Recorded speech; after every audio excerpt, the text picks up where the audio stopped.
Hello, all.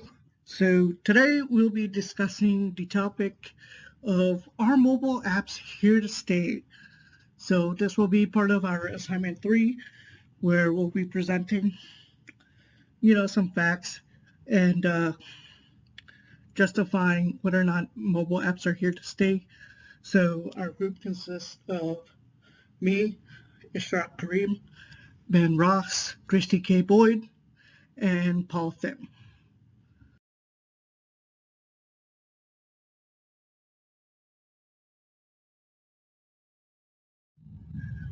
So mobile apps have been fairly new technology that has been introduced very recently, pretty much over the past few years. Uh, Over the past few years, they have risen exponentially, and with the popularity of cell phones, uh, app usage has gone up a lot. I mean, you have different devices using different apps. Now you have almost 1,000 apps on each of the iOS App Store and the Android App Store. So there are some really cool mobile apps available.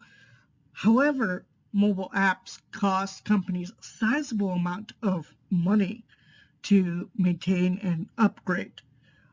This goes to paying developers to develop the money, paying the people to come up with ideas, basically competing against other mobile app companies.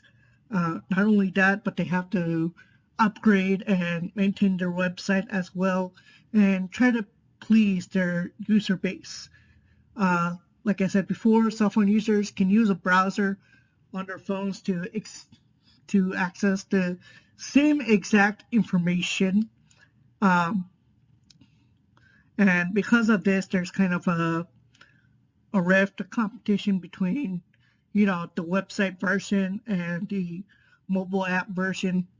So with this rift, will mobile apps continue to exist?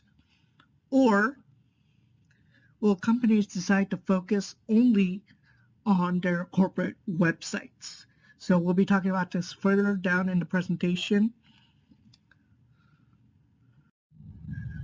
So mobile apps.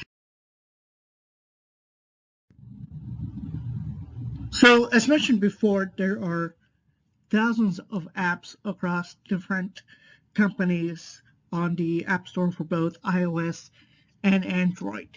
Uh, so within these apps, there are very popular apps such as Twitter, Uber Eats, Seesaw, various games, Facebook, Twitter, Instagram, Snapchat. So out of all these mobile apps, our team has decided that the following apps are our favorite apps. So we have Twitter. So Twitter basically allows users to keep up to date with their news and engage people in other states and countries.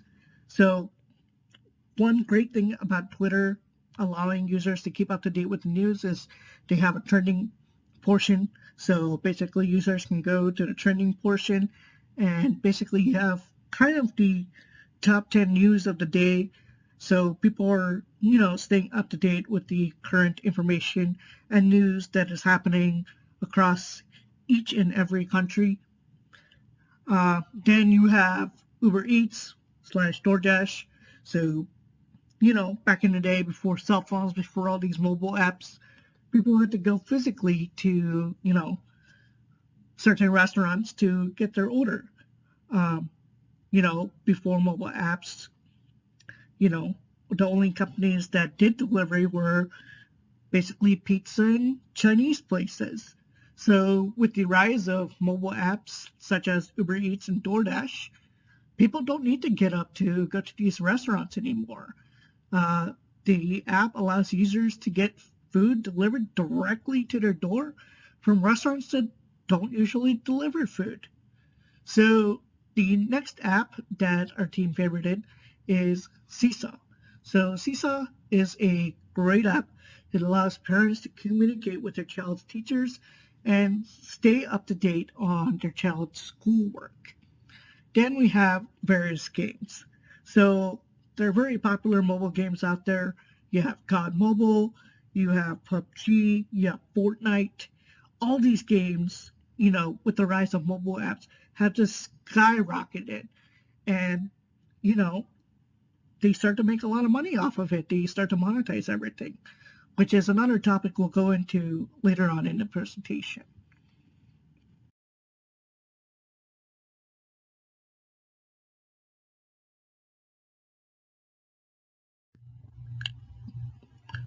So now we get to the question that we are trying to cover in our presentation. Will mobile apps ever go away? This is a great question. So currently mobile apps are, in direct competition with their website counterparts. Mobile apps take a lot of effort to maintain and upgrade. Uh, it also costs a lot of money. Uh, like I mentioned earlier, most apps are the redundant versions of their website. So, some may say that they're not really needed, as most websites are mobile compatible. So, there may not be a need for the app version. Take, for example, the Home Depot app. So the Home Depot app provides most, if not all of the same functionality that can be found on their website, such as, global product search, store location information, support, uh, their catalog of what they have in store, you know, but all these can be done on the website. You don't need the app. So based on this, the only benefit to having a mobile app is, the load time. Uh, with the load time, basically, when the user downloads the app, you can download all the assets while the app is downloading. So there's no need to, constantly have to render the assets when they go to the mobile app. They're just already loaded. Whereas with the website, you're always constantly having to render these assets, when the user goes to them. But then again, you know, the internet has skyrocketed, so have its speeds. I mean, speeds nowadays is way faster than what we had before. I mean, assets take, a fraction of the time they used to take before to load. Pack dozens and thousands of assets into one website, and because of the internet speeds, they load super fast. You know, makes you consider whether the mobile app is really worth it. Every major mobile OS has some form of fast app switching. In fact, it might even be more difficult to switch tabs in a mobile browser. I mean, a user might, even be more reluctant to navigate away from a web page than from an app.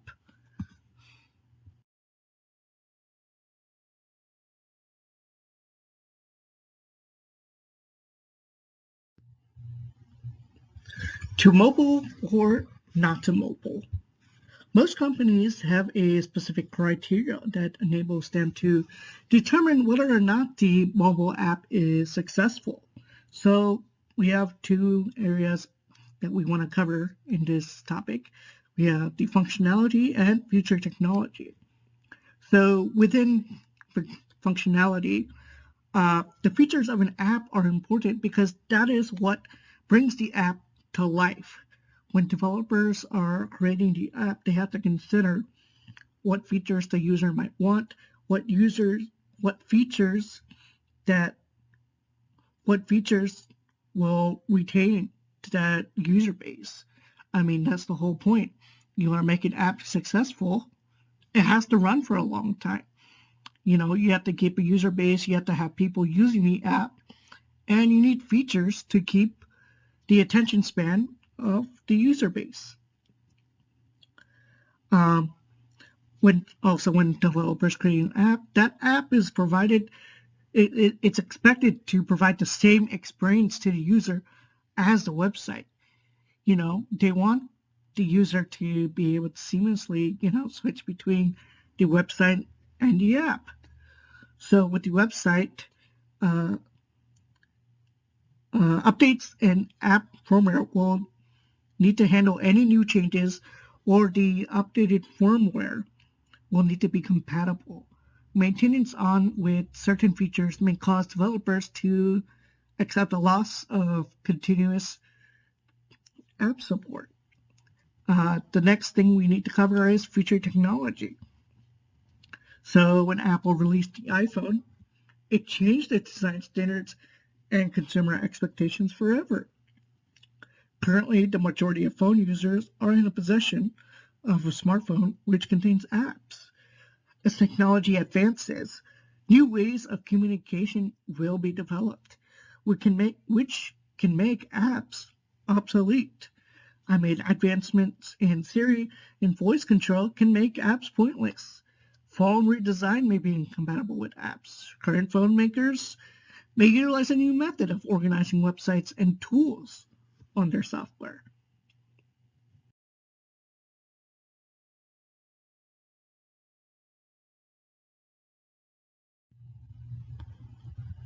Continuing on the discussion of to mobile or not to mobile, we're going to take a look at how most companies have a specific criteria that enables them to determine whether or not the mobile app is successful.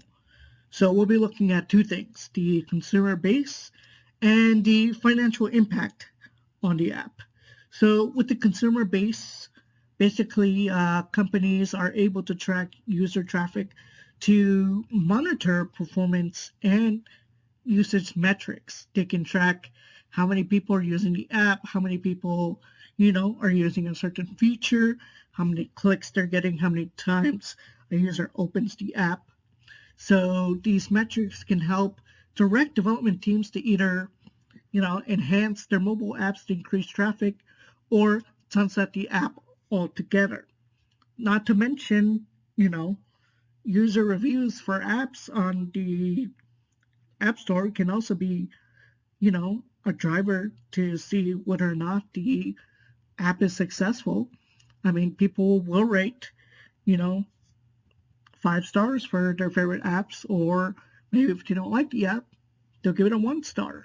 I mean, this is a useful metric that, developers and companies can use to determine if they have a good consumer base, if their app is doing well. Another thing is the financial impact. So development teams can provide estimates on feature enhancements to both the mobile apps and the website. You know, the mobile app may just end up being more expensive than, you know, making enhancements to the websites. So based on this, if the operational costs exceed any potential profits to be gained, it's more likely that the developers would make a decision along with, the executives that the mobile app would be cut, because if no profit is being made, you can't do any development. So you can't pay anyone to, you know, maintain and upgrade the app. Profit drives everything.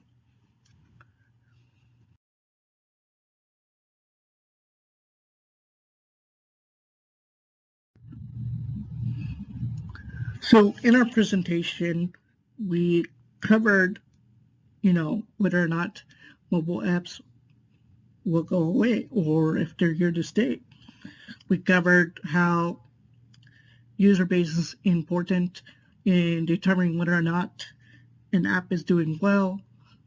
We also talked about the financial implications, how the development team can track user information along with metrics to see, how many times a user is opening the app using a certain feature.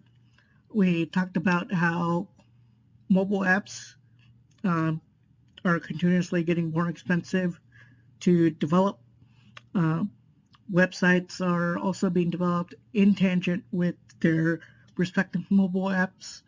Um, with, you know, if we also talked about how if maybe profit is low, then this leads to a possibility that the app may shut down.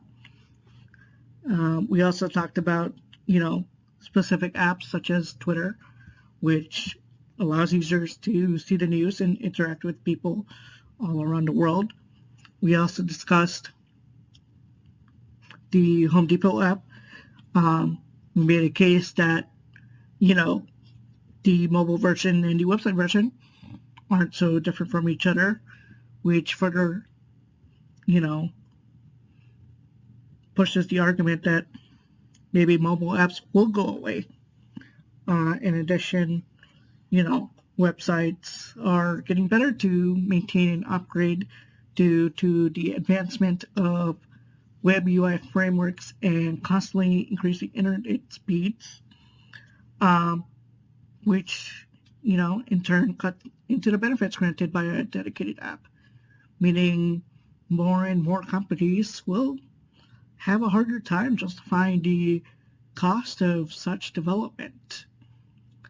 I hope you enjoyed our presentation and you were informed. We did our best to convince you on, maybe why some mobile apps will go away. So yeah, thank you for listening and hope you have a good day.